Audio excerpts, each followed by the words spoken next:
welcome to Something Scary Fan Hour.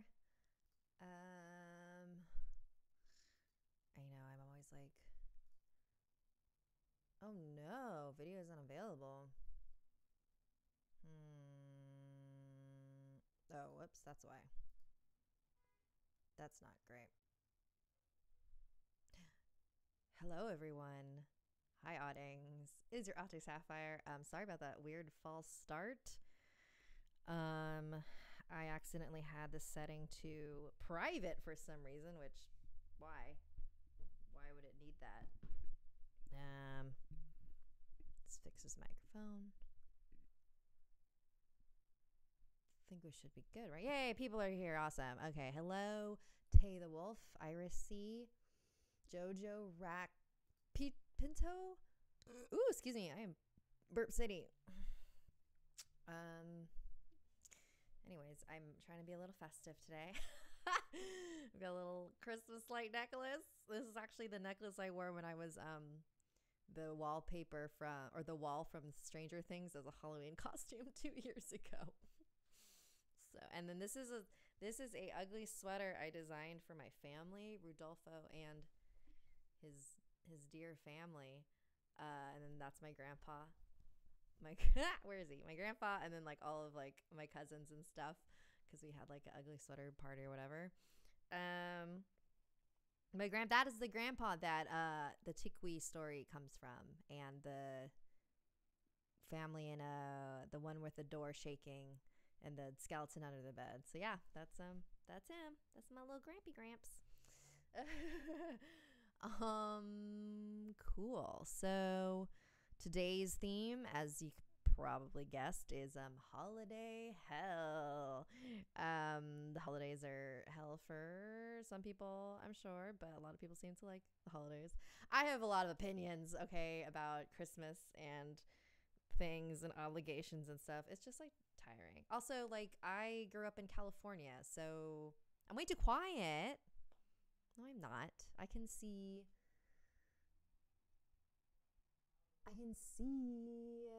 that my levels are fine. It's fine. Anyways, let's try this again. But yeah, so Christmas is fine.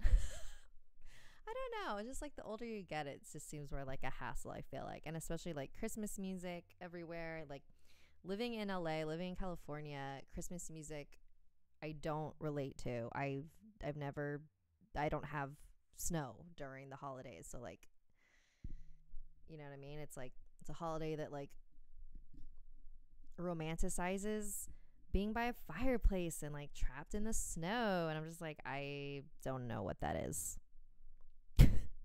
Okay, so I think my levels should be fine now, right? Or no?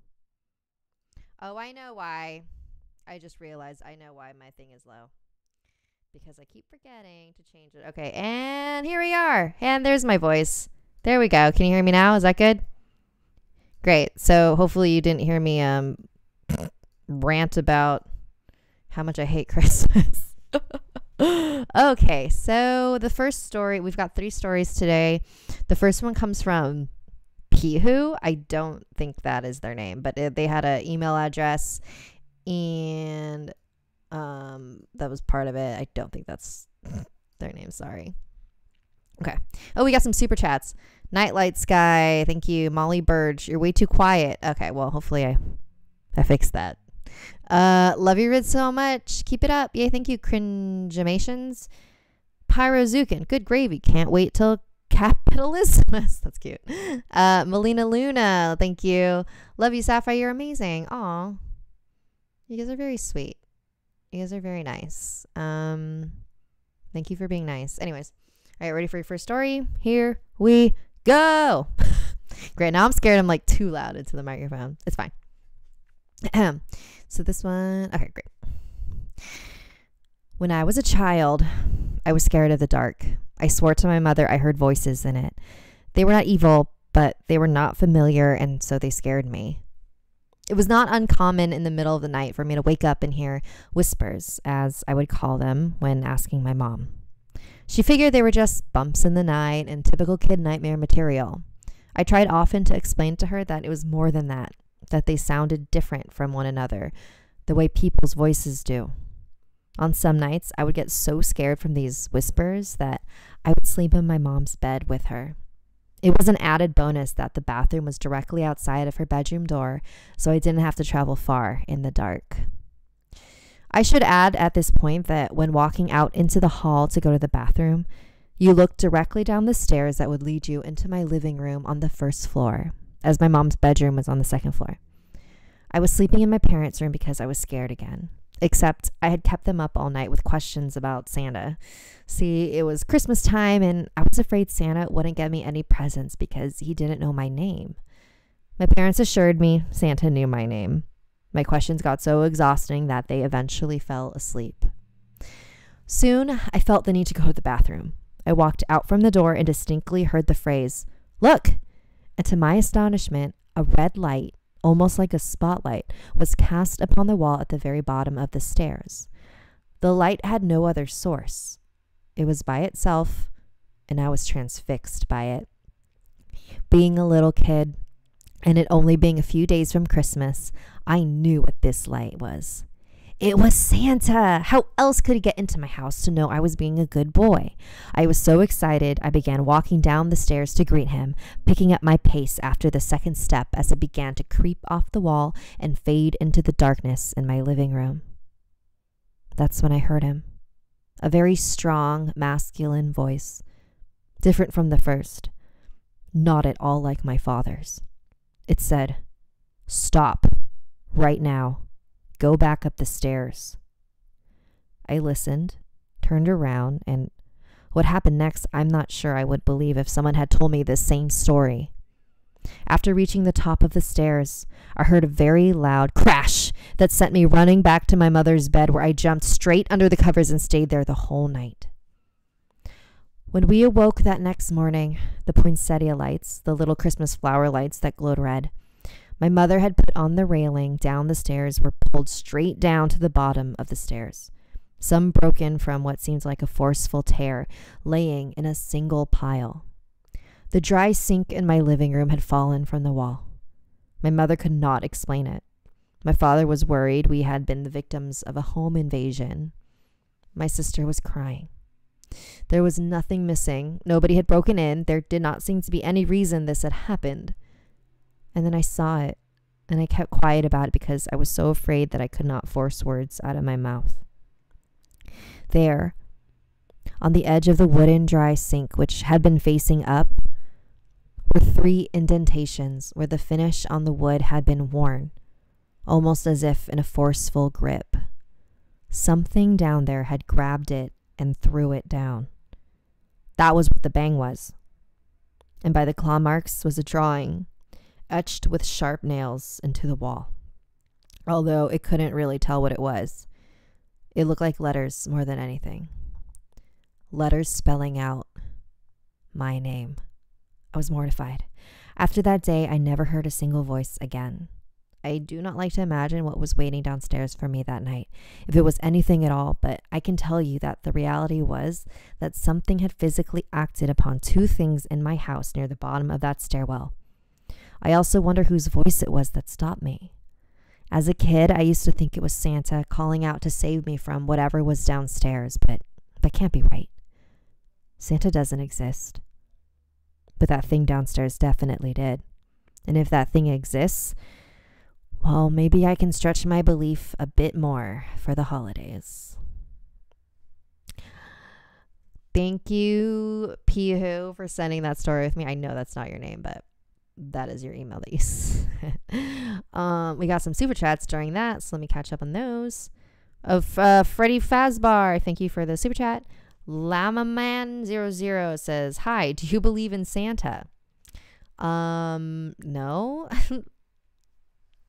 But ooh, you guys want to hear a story about how I learned Santa wasn't real?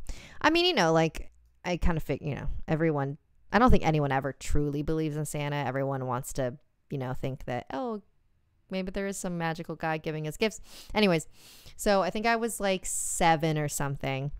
And it was like I don't know, a couple days before Christmas, and I was going shopping with my mom. It was me, my sister, and my mom. And my mom's like, I gotta do some shopping. I'm like, okay, we tag along because, you know, what else am I where else am I gonna go? So we went to the store, and I remember her buying like a bunch of toys, and she was like, yeah, these are for your cousins and whatever. And I remember one really cool toy. Oh my god! So now that I'm like saying it was so cool, I just remember it was like one. Anyways, I'm not explaining this well, but it was just like a really big box, and it had a bunch of play like kitchen items. So like cups and plates and pans and stuff. And I thought it was really cool because I had like a little play kitchen and play oven and stuff, right? So I was like, oh man, I'm so jealous of the kid that gets this. So my mom puts it in the car, and then Christmas comes, and one of the gifts under the tree is a giant box. And I was like, ooh, big present. So me and my sister open it, and it's the same box from the store. It's the box of the pots and pans and fake kitchen stuff.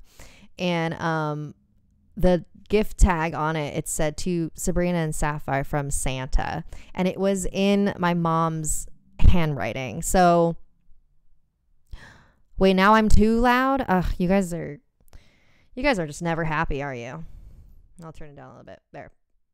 Hello, hello, hello, hello. Anyways, so yeah, I just remember being extremely disappointed because I started like putting all the pieces together. I was like, wait a second, this is the same thing my mom bought. The handwriting on this is my mom's.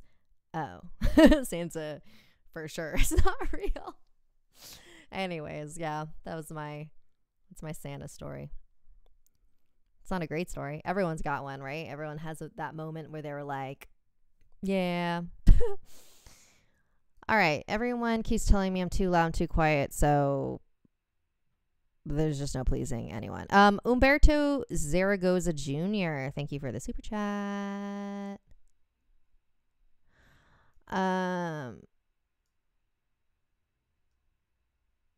Yes, thank you, Bria. If she is too loud, turn your volume down. Yeah, that's actually that is how this works.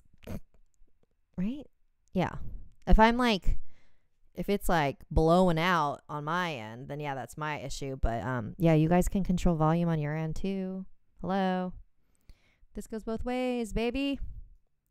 All right, you guys ready for your next story? Oh, okay. Hang on a sec. I need to quench my thirst.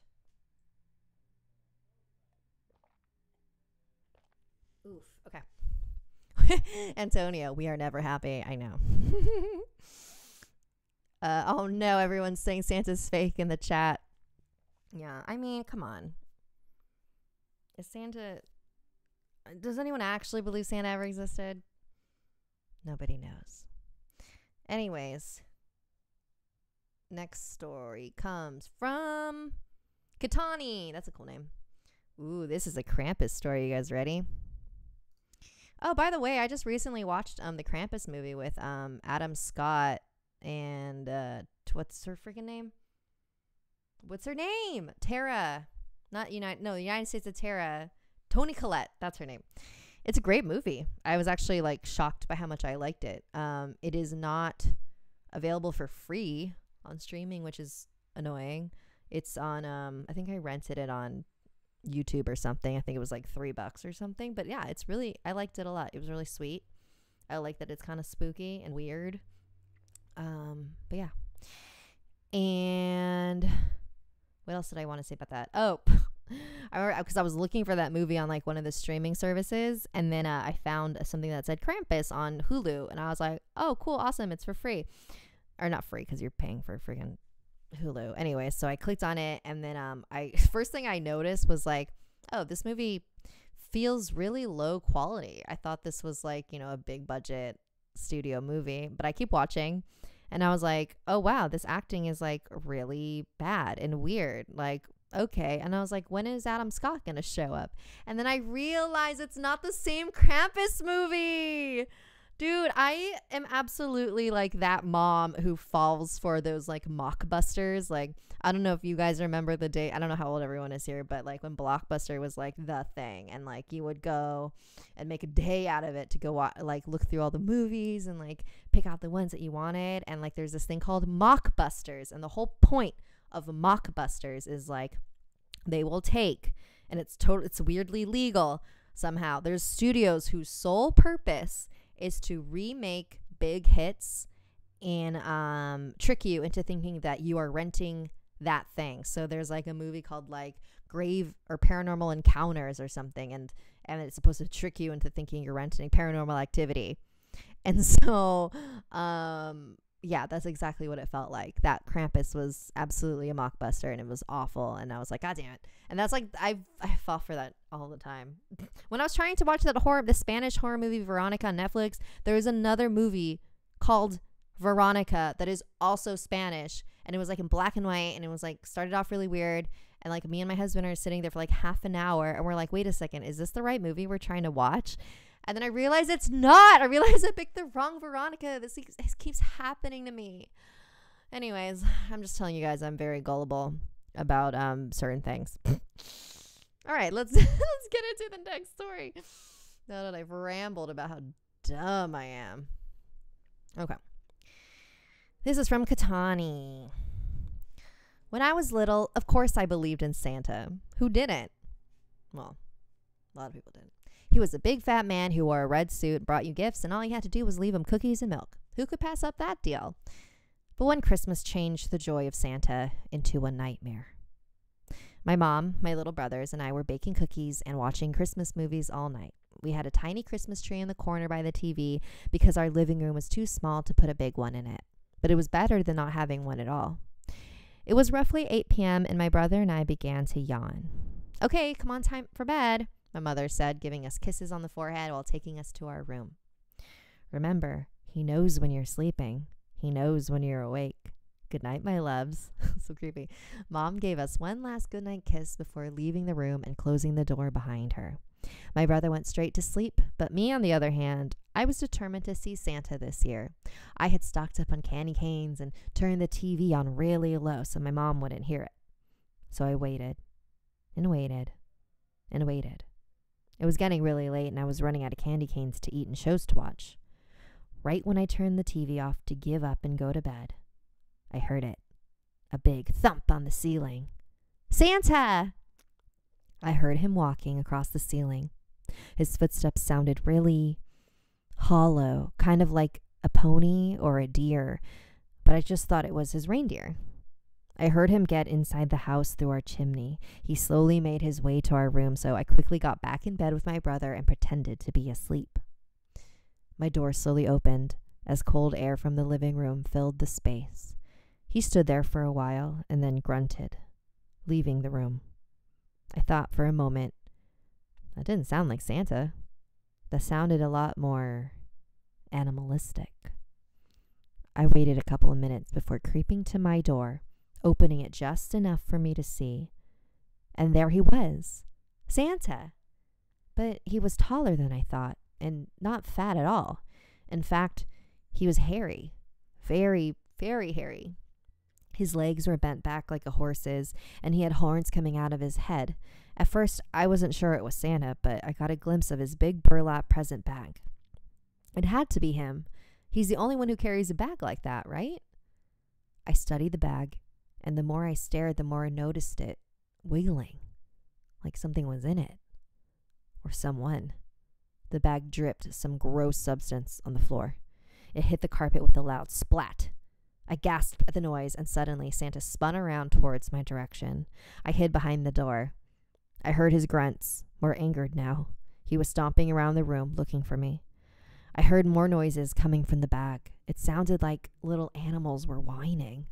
Was Santa delivering puppies to all these kids? And why was the bag dripping? And just like that, Santa ran up the chimney and left. The next morning, I woke up beside my door. My brother and I ran out my room and saw a whole bunch of presents sitting around our tiny tree. We smiled and jumped up, waking my mom. She smiled at our excitement and she went to make her coffee. But when she went in the kitchen, she noticed the cookies she had made chunks missing from them and the milk was all gone. She frowned and looked at my brother and I. Okay, who ate the cookies last night? I looked at my mom and smiled. It was Santa, Mommy. I saw him last night. My mom's frown of anger quickly turned into concern. You didn't tell me he was hairy, Mommy. Oh, whoa, that's a little kid. You didn't tell me he was hairy, Mommy. He had horns and a big bag with something moving in it. I think I heard puppies in there. There were little voices coming from it. My mom never did tell me who it was who really came into our old house. But I'm 17 now, and because of the internet, I quickly learned who really came. They call him Krampus. Apparently, he takes bad children away and stuffs them in his bag where he takes them back to his cave to torture them. But what I never understood was why he was at our house. Was I being bad without knowing it? Ooh, spooky, spooky Krampus. Thank you, Katani, for sending that. Let me double check. We got no. Oh, Lemma Man says, sorry, dumb question. Oh, about the believing in Santa. No, I mean, it's not dumb. It's like, here's the thing. It's like, I don't think anyone like actually believes Santa is real. It's more just kind of like a fun thing to try believe. You know what I mean? I mean, it's kind of like this with the show with all the ghost stories and stuff. Like, I'm sure you don't believe everything I tell you, but isn't it fun to think that it is real? By the way, most of them are very real. When I say it's based on a true story, it's as true as the story submitter claims the story to be. You know, sometimes I'll take creative license just to make it like a better story or like a little bit scarier, but for the most part, yeah. This stuff is real, man. Oh my God, I just remembered something cool, but I don't know if I'm allowed to talk about it. Okay, I'll say it. I'll mention it. Okay, you guys ready? You want to hear the secret? But you can't quote me on it. So I'm going to be making my TV debut on a thing that okay, that's all I can say. But I'm very excited, and I hope it actually does end up on TV. But when it goes up, maybe in like a couple months or something, I'll let you guys know. It's very stupid, but I'm very excited about it. It's like a dream. Anyways, yeah, so don't tell anybody. You guys are on the live stream, so you get the hot goss on Sapphire's life. Yeah, I've got a bunch of cool random stuff coming up, so get excited for that. Yeah, guys, it's real TV. I don't even think anybody has a cable anymore, but I'll let you guys know when it's up. I'm very excited about it. Okay, anyways. All right, here's our last story, and this one comes from Rebecca. So, okay. Oh, I remember this one. Hang on, I gotta lubricate my throat. Hang on. This is holiday beer, in case anybody's wondering. I am a 30-year-old woman. I can drink beer whenever I want. Dang it. Okay. I know, people seem to think that I'm like 20, which is fine. That's great that people think I'm tiny, but also like I'm old. Anyways. Marcy, go home back in your trunk. I'm not drunk. Anyways. Here we go from Rebecca. Okay, now I'm like acting insane. All right, here we go. Hi, my name is Rebecca, and I wanted to share a scary story that actually happened in my family during one fateful Christmas. In my family, there is a very old house that was built by my great-great-grandfather in the 1800s. It wasn't very big, pretty much a small farmhouse with an old barn attached to it. The house sat in the middle of a field, and not too far from the field was a small town and a riverfront. During this time, a cousin lived with my family in the 1800s. Not much is known about him today, but we do know that, well, what we do know is one very eerie thing. One day he left the house to go out, but he never returned. The family and police searched for him everywhere, but to no avail. They never found a body or any trace of him. The family just assumed he was killed somehow or got lost. Or at least that's what we were told throughout the generations. By the time the early 1900s rolled around, a mysterious wooden chest appeared in the basement. And I don't mean it appeared out of thin air. I mean, the adults had put it there. But this wasn't an ordinary chest. It was locked up real good. Whoever locked up this chest never wanted anybody else to go inside. From that day on, all the adults in the family told the children the same thing whenever they asked about it. never open that chest. For some reason, they seemed to be confrontational whenever somebody asked about the chest. The adults were so scary whenever they would tell us never to open it. So eventually the children just stopped asking in general. Soon the chest was forgotten altogether. But the legend would pop up now and again between the children. Little facts would come up. Apparently, the cousin had different views from the rest of the family. He had a solid gold tooth that shined when he smiled during familial debates. The cousin was from the north, and the rest of the family was born and raised in the south. During the Civil War, things got a bit heated between them. We found old journals from our relatives talking about how this cousin Thomas would lead them all astray if he had his way. And then on the day cousin Thomas went missing, all journal entries stopped. Something went wrong with cousin Thomas, and the secrets lied in that chest. It wasn't until the early 2000s when the chest would resurface. I believe I was about 5 years old, and it was during Christmas with the family. We were all sitting together in the old living room, having a good time and opening presents. Suddenly, I remember all the adults in the room went eerily quiet. They all had shocked looks on their faces as I turned around to see what they were looking at. I saw my Uncle Keith and my Uncle Tommy carrying in the giant wooden chest. My grandmother was officially freaking out at this point, asking, "Why did you take it out of the basement?" My uncle simply laughed and said this thing had been gathering dust long enough, and they were honestly very curious to see what was inside. As I said before, this thing was heavily locked up, and Lord knows where the key was, or if the key even still existed. So my Uncle Tommy went to go get a crowbar to pry it open. The entire family sat there with bated breath, their instincts screaming at them to not open the chest as they had been previously told. Just before my uncle was about to stick the crowbar in, we heard Uncle Keith say, "What if it's the cousin?" Everybody in the family turned white as a ghost. The entire room was filled with an eerie silence as we all looked at each other. At the time, I was only 5 years old, so I didn't understand what was going on, but I will never forget the looks on my family's faces. All of them filled with terror at the sudden realization that it was very possible that there was a body in this chest. After all, the chest had only appeared a short while after the cousin went missing, and it would have been so easy to murder someone and dispose of them back then. My mother and aunt began pushing all the children out of the room just in case there was a body in the chest. They didn't want us to see such a gruesome sight. Soon my uncle plunged the crowbar into the chest. I heard the creaking of the wood as it began to splinter. When he finally broke through, all of my cousins and me were trying to peer through the doorway to find out what was inside. Dust flew into the air as my uncle lifted the lid. Everyone looked inside except us. We couldn't see by the door. What was in that damn thing? Slowly, my uncles began pulling out shovels. It looks like they were splattered with some substance by the hilt. Was it oil? More tools came out. Rusty old tools, pickaxes, large saws, and even pliers.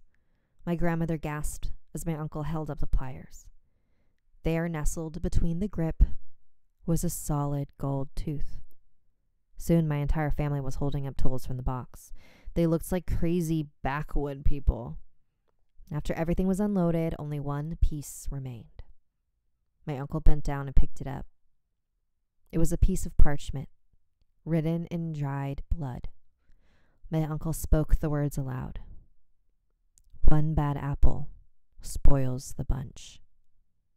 We all stood in silence. My family all shook their heads and started throwing the wooden tools into the nearby fireplace, cursing their past generations. I remember my grandma telling us, "Whatever sins they performed back then, we must do right to change and put this family back on track." She took the pliers and held up the gold tooth. "May you rest in peace, Cousin Thomas." She threw the pliers into the fire. The gold sparkled as the fire consumed it. Whoo! I gave myself chills there. That never happens. All right. Thank you, Rebecca, for sharing that with us. That was awesome. All right, guys. So real quick, there will be no live stream next week because Sapphire needs a break too. But there will be an episode of Something Scary. There's an episode, Christmas episode and podcast coming out on Tuesday. It is original story this time, so I hope you guys watch it. It's a little Black Mirror-y. I'm a little proud of it. But there will be no live. Wait, hang on, I'm confusing myself. No, there will be no episode on New Year's Day because I need a break. Anyway, and then the new season of Something Scary. Oh, my tattoo! I totally forgot. If you guys watched the live stream last week, I got a tattoo. I streamed the whole thing, so if you want to see me make really stupid faces and explain the meaning of it, go ahead and go check out that live stream from last week. And let me say bye to y'all. I am a toaster, Lonely Little Pizza, Ammo Savage, Gotcha Wolf, Alpha Blue Angel, Giselle Gonzalez, Emily Dorksalot, JT, Christina Couture, Lonicton, Friendly Trash, Marcy Wise, Asteroid, Tasty Cakes, Kai, Bailey Hill, Isaac Trujillo, Mara, Alicia Reyes. Thank you guys so much for sticking around. Have a happy holidays, however you celebrate the holidays. Hanukkah, Kwanzaa, winter solstice. I don't know what other, Christmas. And have a good break. I'll see you guys very soon. Keep in touch. Goodbye.